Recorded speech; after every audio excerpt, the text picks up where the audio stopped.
Dulu, keluarga Dika dan Irma hidup dalam kemewahan. Ayah mereka, Pak Hartanto, adalah pengusaha sukses yang memiliki beberapa perusahaan, mulai dari properti, transportasi, hingga restoran besar. Mereka tinggal di rumah megah 2 lantai di kawasan elit, lengkap dengan taman yang luas dan mobil mewah terparkir di garasi. Dika bersekolah di sekolah swasta terbaik, pandai bermain piano dan renang. Irma ikut les balet dan selalu mengenakan pakaian cantik. Hidup mereka nyaris sempurna. Namun, satu hal yang tidak diketahui oleh Pak Hartanto, bahwa orang-orang di sekitarnya, yaitu mitra bisnis dan orang-orang kepercayaannya sendiri, telah mengatur kehancuran secara perlahan. Mitra bisnisnya Pak Darmawan selama bertahun-tahun menyembunyikan laporan keuangan palsu. Sementara tangan kanan Pak Hartanto, Pak Riko, menjual aset perusahaan diam-diam dan mengalihkan uang miliaran ke rekening luar negeri. Saat krisis ekonomi kecil mengguncang kota, para pengkhianat itu memanfaatkan momentum. Mereka menggiring perusahaan Pak Hartanto ke jurang utang, membuatnya terlihat sebagai satu-satunya yang bertanggung jawab. Dalam hitungan bulan, bank menyita kantor-kantor, rumah, kendaraan, dan seluruh properti keluarga Hartanto. Rumah megah itu kini kosong, hanya menyisakan debu dan kenangan. Keluarga Dika terpaksa mengontrak rumah kecil di gang sempit, jauh dari kenyamanan dulu. Dika dan Irma pindah ke sekolah negeri, tak lagi mengenakan seragam mahal. Tetangga memandang mereka dengan iba dan kadang ejekan. Pak Hartanto terpukul hebat. Ia mencoba bangkit, berjualan kecil-kecilan, tapi tekanan mental dan rasa malu menekannya. Hingga suatu malam, ia tersungkur karena serangan jantung. Dika yang kala itu baru pulang sekolah, menemukan ayahnya tergeletak tak bernyawa di lantai dapur. Kepergian sang ayah meninggalkan luka mendalam, tapi luka terbesar justru dialami sang ibu, Bu Rina, yang tak pernah terbiasa hidup dalam penderitaan. Tubuhnya makin kurus, pikirannya makin rapuh. Beberapa bulan kemudian, ia menyusul suaminya, meninggal dalam tidur karena depresi dan komplikasi penyakit yang tak pernah dirawat karena tak punya biaya. Kini Dika dan Irma benar-benar sebatang kara. Tak ada kerabat yang mau menampung, tak ada teman lama yang peduli. Mereka turun ke jalan, menggelandang dari terminal ke terminal. Kadang tidur di halte, kadang di emperan toko yang sudah tutup.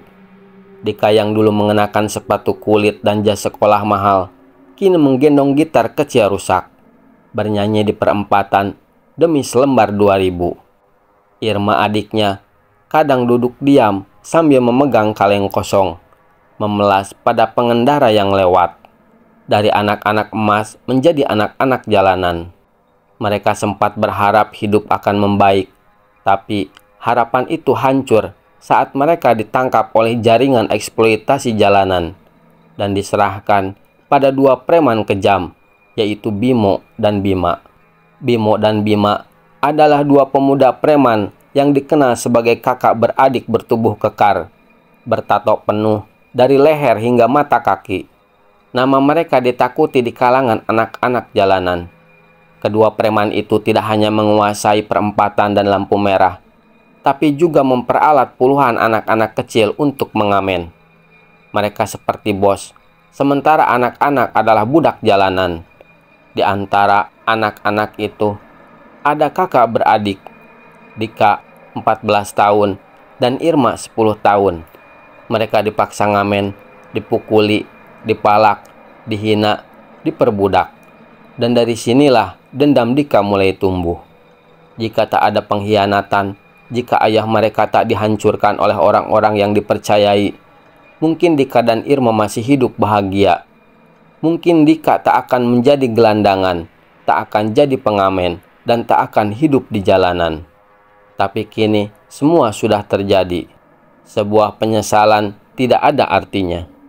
Setiap pagi, Bima mengangkut anak-anak dengan mobil butut ke berbagai sudut kota. Mereka dibekali gitar tua, kaleng bekas, dan instruksi yang jelas. Ngamen setor, diam. Siapa yang melawan akan dihajar. Siapa yang setor kecil tak diberi makan.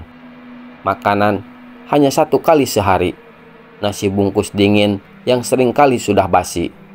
Bimo dan Bima menggunakan uang dari hasil ngamen itu untuk membeli minuman keras dan narkoba. Malam-malam mereka diisi dengan tawa, mabuk, dan kadang berjudi. Mereka hidup senang di atas penderitaan anak-anak jalanan. Dika sering melawan. Perlawanan Dika tidak hanya membuat Bimo dan Bima geram, tapi juga takut. Mereka merasa posisi mereka mulai goyah. Dika bukan hanya membangkang, ia juga mulai mempengaruhi anak-anak lain untuk melawan. "Aku capek. Kita bukan binatang. Mereka cuma manfaatin kita buat minum dan mabuk," kata Dika suatu malam saat duduk bersama anak-anak lain. Mata-mata Bimo mendengar. Malam itu, Dika diikat, dibawa pergi ke rumah kontrakan, tempat Bimo dan Bima tinggal, yaitu bangunan reyot di pinggir kota yang selalu bau arak. Ia sempat melawan, menjerit, memohon, tapi tak ada yang peduli. Anak-anak lain hanya menunduk gemetar, karena mereka tahu siapa yang melawan akan jadi korban selanjutnya. Di dalam rumah kontrakan itu, ada sepasang suami istri paruh baya dan seorang laki-laki tua berjubah hitam dan berkalung tengkorak binatang. Matanya cekung, suaranya dalam dan dingin. Namanya Mbah Soroh. "Anak ini keras kepala," ucap Bimo pada sang dukun sambil menatap Dika. "Bagus, semakin keras hati, semakin kuat energinya untuk pesugihan," balas sang dukun.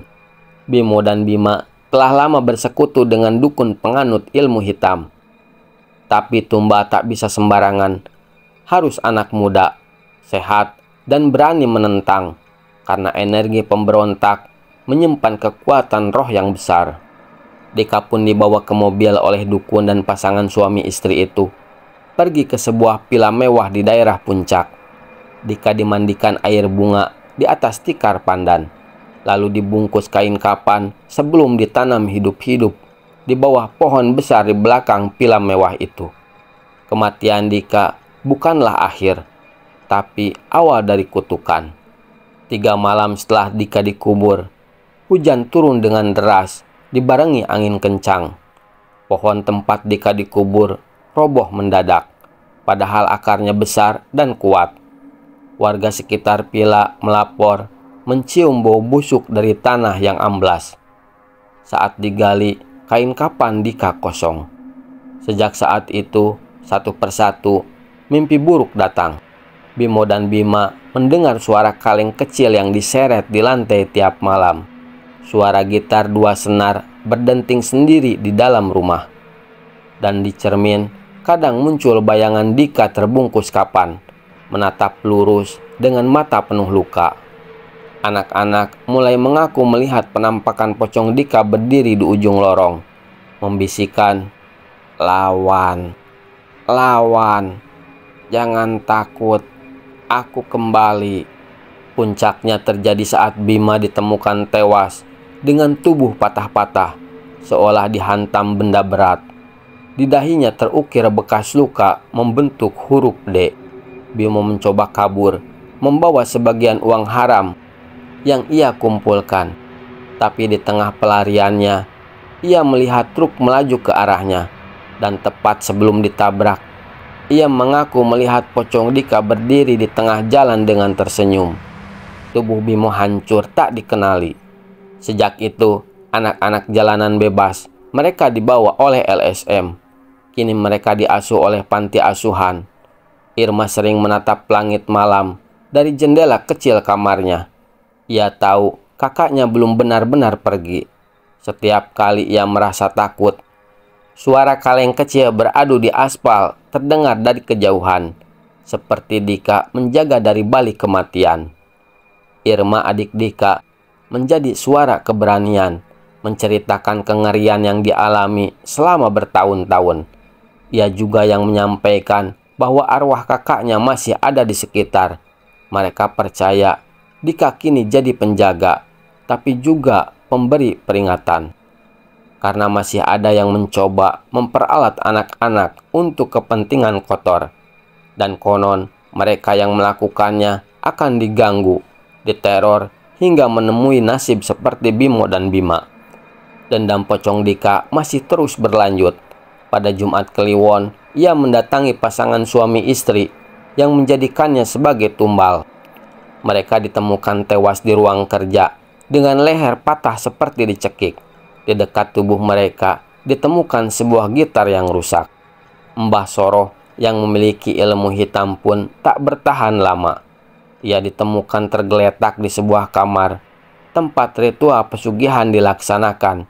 Dengan wajah membiru, mulutnya terbuka lebar mengeluarkan darah.